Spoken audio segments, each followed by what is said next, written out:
लिहाजा मैं एक घटना का जिक्र करना चाहता हूं कि जो मुसलमान इस देश में पूरे पाखंड के साथ, मक्कारी के साथ, क्योंकि वो ये जानते हैं कि इनके नेता, इनके संगठन इन्हें मूर्ख बनाते हैं, बनाने दो, तो हमारा ही काम कर रहे हैं। सत्ताएं सत्ता के लालच में, गद्दी के लालच में इन्हीं को मूर्ख बनाती हैं, इन्हें बनाने दो।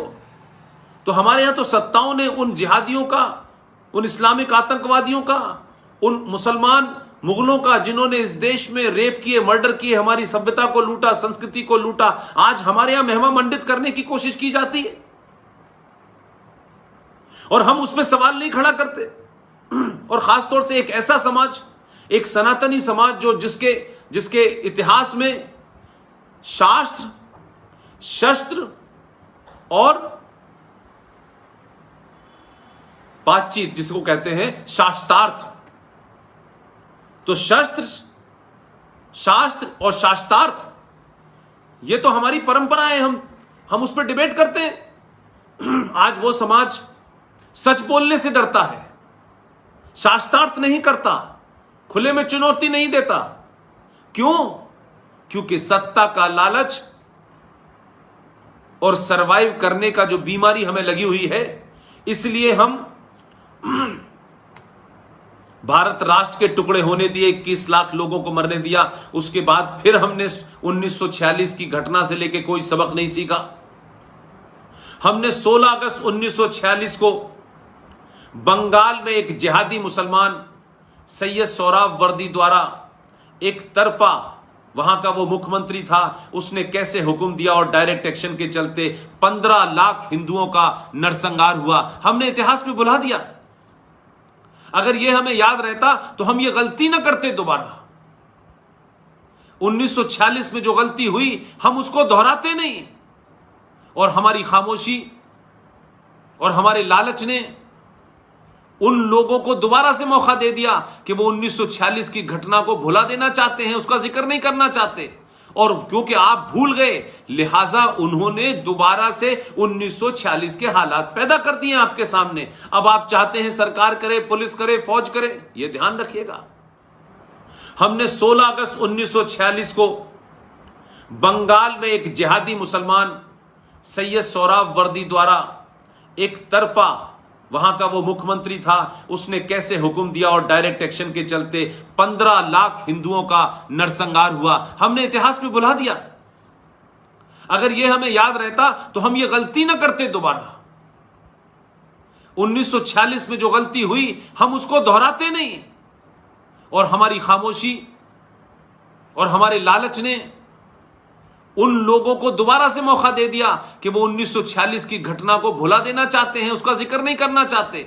और क्योंकि आप भूल गए, लिहाजा उन्होंने दोबारा से 1946 के हालात पैदा कर दिए आपके सामने। अब आप चाहते हैं सरकार करे, पुलिस करे, फौज करे। यह ध्यान रखिएगा।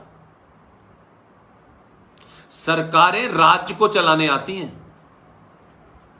राष्ट्र को चलाने के लिए एक छोटा सा इंस्ट्रूमेंट होता है, उसे सरकार कहते हैं। सरकार विदेश से कैसे संबंध हो, भारत की आर्थिक नीति कैसी हो, भारत में दूसरे छोटे छोटे, लेकिन राष्ट्र को चलाने के लिए समाज को उठ के खड़ा होना पड़ता है। राष्ट्र को बचाने के लिए समाज का होना जरूरी है। इसलिए राज्य तो यानी स्टेट यानी सरकार, वो तो संविधान से चलती है। संविधान में घटाव बढ़ाव होता रहता है।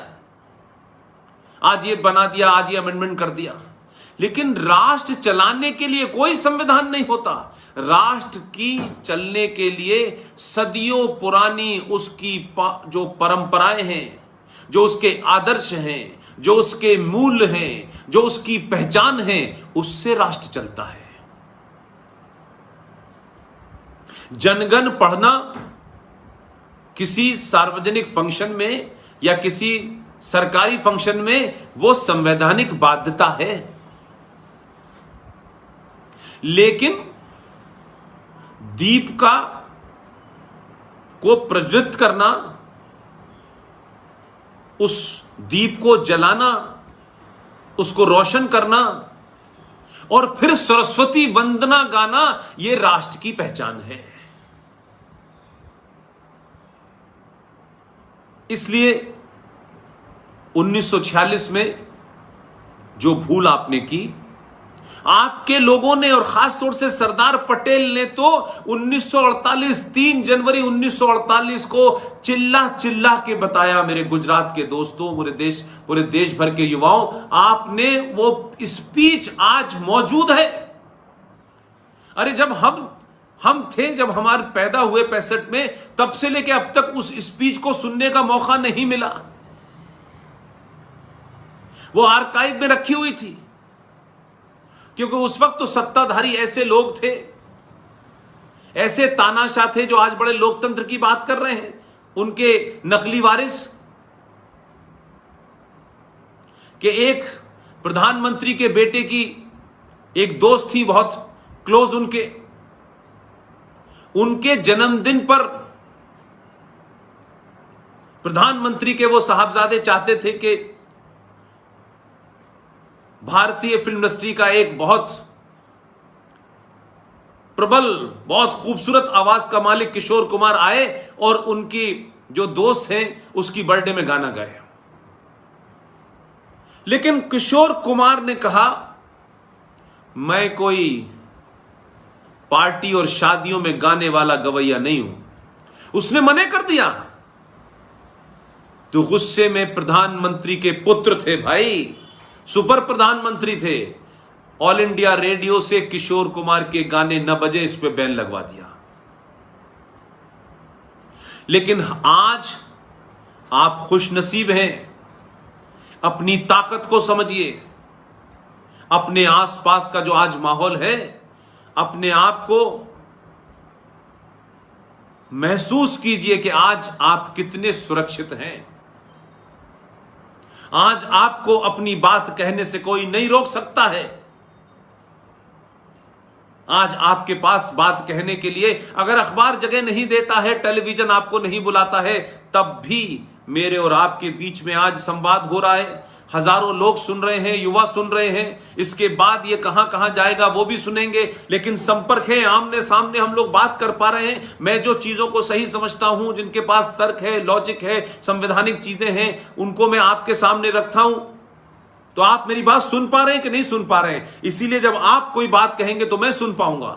तो ये जो इस समय संचार क्रांति हुई है, इसका पूरा फायदा उठाइए और सवाल पूछिए कि 1946 में जो चुनाव हुआ था, जो हैदराबाद वाला, जो रामपुर वाला, जो आसाम वाला, और अब तो इतने हो गए हैं कि कोई बचे ही नहीं है, जो 30-35 करोड़ चिल्ला चिल्ला कर आपसे कहते हैं कि भारत के मुसलमानों ने अपनी मर्जी से यह देश चुना था, हम तो इस देश के साथ थे, हम तो पाकिस्तान नहीं गए, हमने जिना की बात तो नहीं मानी।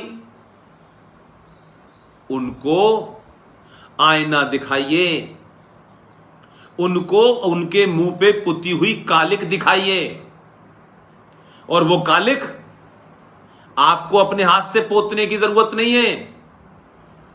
जो मैं आपको तथ्य दे रहा हूं, अगर आपको मेरे दिए हुए तथ्यों पे भी अगर कोई शक है तो आप जाएं, किताबें पढ़ें, गूगल पे जाएं, 1946 के इलेक्शन के रिजल्ट को देखें और फिर उसका विश्लेषण करें। और जो मक्कार आपको कहते हैं कि हम 1946 में हमने भारत को चुना, अब हम यहां से नहीं जाएंगे, हम उनको भेज भी नहीं रहे हैं, तुम बेहया हो, तुम झूठे हो और गद्दार हो, और तुम्हारे पूर्वज बहुत बड़े गद्दार थे। मैं बताता हूं, मैं किन तथ्यों पे कह रहा हूं। 1946 में चुनाव हुआ तो उस समय कांग्रेस और मुस्लिम लीग के बीच में चुनाव हुआ। ये 1946 का चुनाव है, याद रखिएगा डेट। और उस वक्त भारत की जो केंद्रीय असेंबली थी, जिसे आज आप लोकसभा कहते हैं, उसकी 102 सीटें थी, जिसमें 30 सीटें मुसलमानों के लिए रिजर्व थीं और इसी तरीके से भारत में जो राज्य असेंबली थी उसमें अलग अलग था, हर एक की अलग अलग गिनती थी। उन सारी राज्य की असेंबलीज की सीट को अगर हम मिला दें तो वो कुल मिलाकर के 1585 थी, यानी 1585 सीटें थी सारे देश के राज्यों की असेंबली की।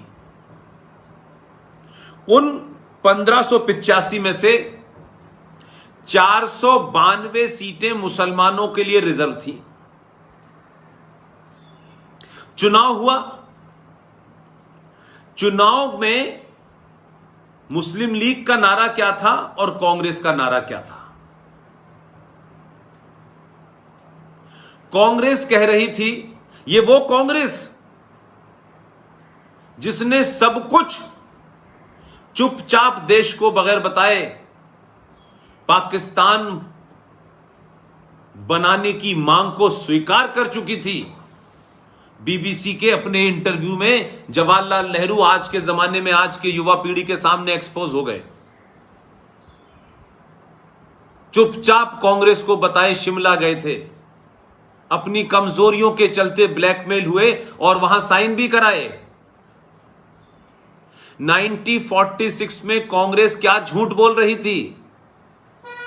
कांग्रेस कहती थी हमें चाहिए अखंड भारत, और मुस्लिम लीग ने चुनाव लड़ा और उसका चुनाव का मुद्दा था और स्लोगन था, लड़ लड़ के लेंगे पाकिस्तान, मर मर के लेंगे पाकिस्तान। पाकिस्तान के हक में जो वोट देगा वो हमारा, जो पाकिस्तान के हक में वोट नहीं देगा वो गद्दार, मुसलमान। ये नारा था मुस्लिम लीग का। उस समय उत्तर प्रदेश में जो 66 मुसलमानों की सीटें रिजर्व थी उसमें से 54 सीटों पे मुस्लिम लीग जीती और बची हुई सीटों पे भी कांग्रेस का मुसलमान जीता।